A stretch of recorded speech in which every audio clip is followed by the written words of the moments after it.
Welcome to the Silver Spleen. My name is I love Wong Jing movies. I always go see them and I almost always enjoy them. Watching Wong Jing movies is an exercise in allowance and willful acceptance of idiocy. There's also a negative side.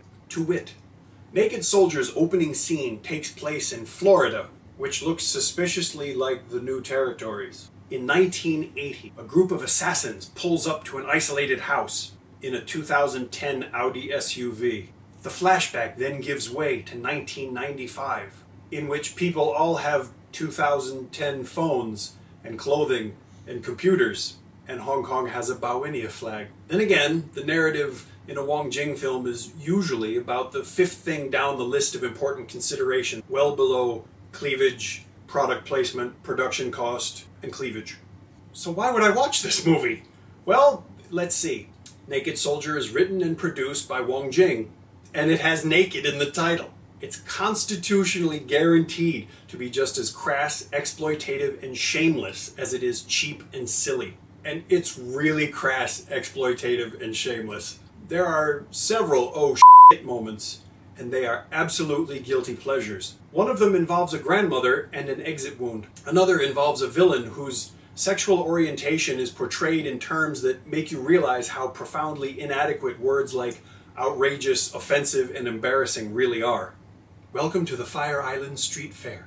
But that's part of what makes Wong Jing worth watching, if anything indeed does. We don't watch Wong Jing for subtlety or plausibility or acting. We watch it because we don't want to think for 90 minutes. But Naked Soldier isn't all bad. Really. Sammo Hung is in it. He's not the greatest actor in the world, but he is Sammo Hung, and for him to be doing the things he does at his age is still pretty impressive.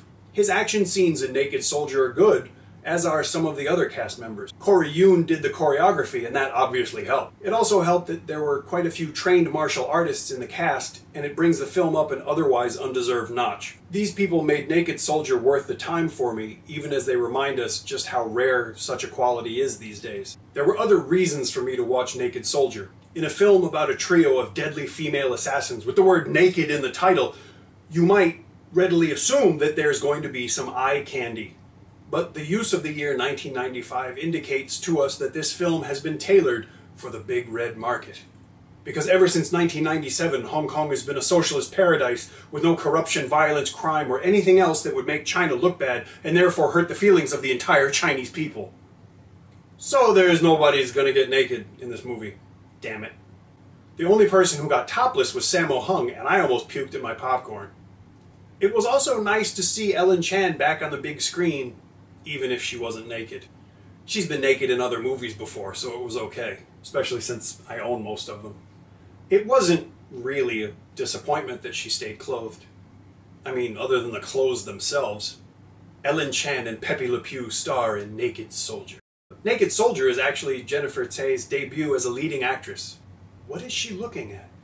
She plays a young woman who was kidnapped as a child, brainwashed, and trained as a deadly and single-minded assassin. Then, probably because it's a Wong Jing movie, she goes to college in Taiwan. Yeah, my paper's late. You got a f***ing problem with that? Don't ask me, or Naked Soldier, why she went to college in Taiwan, because you will never find out. Don't even think about it.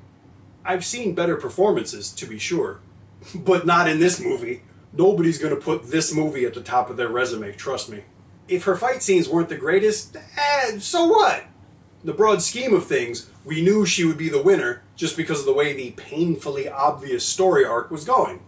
Ian Powers' character wasn't the first fruit she's crushed. Ian Powers better be careful or he may end up being typecast as a gay. Sick. Even some of the overacting was entertaining. The actress who plays Sammo's stepdaughter seems to be afraid that this would be her only movie ever, so she overacted as much as possible. But there was something about the character and the way it was portrayed that made me nostalgic for a lot of older Hong Kong movies. I'm not saying it was good, it was just entertaining. If you enjoyed this review, please let me know. If you didn't enjoy the review, please let me know so that I can hurl invective at you.